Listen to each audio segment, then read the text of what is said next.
Award কেমন? আজকের প্রোগ্রামটা খুবই সুন্দর। ভাই একটু পিছনে যাবেন। দিদি একটু ক্যামেরায় পাচ্ছেন না। আরেকটু পিছনে যাবেন আপনি। আপনি একটু পিছনে যান। না না দিদি ঠিক আছে। ভাই আপনি একটু পিছনে যান, আমার ক্যামেরা পাচ্ছে না।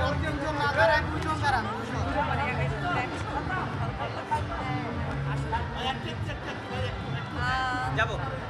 আজকে ভীষণ সুন্দর একটি প্রোগ্রামে যুক্ত হতে পারে, ভালো লেগেছে। আর সবসময় আমি পারফরমেন্স বা গেস্ট রিঅ্যাকশন হয়। আজকে আসলে আমি র্যাম্পে অনেকবারও হেঁটেছি, বাট আজকেরটা আসলে অন্যরকম ছিল এবং আমার আজকের গেট আপটাও একদম ডিফারেন্ট।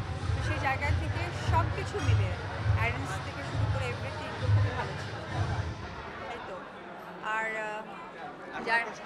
আর যারা সুন্দরভাবে অর্গানাইজ করেছে তাদের সকলকে অনেক ধন্যবাদ এবং আমার পাশে খান আছে, আপনাদের সকলে অনেক অত্যন্ত প্রিয় অভিনেত্রী।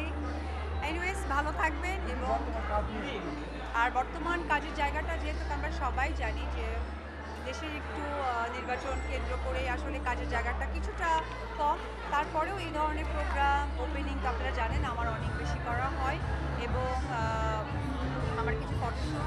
বাট আশা রাখছি জানুয়ারিতে আমার সিনেমা সহকারে অন্যান্য কাজগুলো যুক্ত হয়ে যাবে। Thank you. আজকে আপনি রাহাত সাইফুল ভাইকে আপনি নিজে হাতে পুরস্কার দিয়েছেন। ও আচ্ছা। আর ওয়াও বলে করেছেন রাহাত সাইফুল ভাইয়ের সাথে। না, আসলে সত্যি কথা বলতে গেলে কি আমি এখানে যারা আপনারা উপস্থিত আছেন আসলে দর্শকরা ক্যামেরার পেছনে তাদেরকে দেখতে পান না, তারা অত্যন্ত ভালো এবং তারা এত বেশি আমাদের সাপোর্ট করে, নাহলে এই অবধি আমরা পৌঁছে যেতে পারতাম না। অবশ্যই আমাদের কৃতিত্ব তাদের সবাইকে দিতে পারলে আমার অনেক বেশি ভালো লাগতো। আর আজকে রাজ সাইফুল অ্যাওয়ার্ড পেয়েছে, ভেরি কংগ্রেচুলেশন। সহকারে যারা যারা অ্যাওয়ার্ড পেয়েছে তাদের সকলকে কংগ্রেচুলেশন।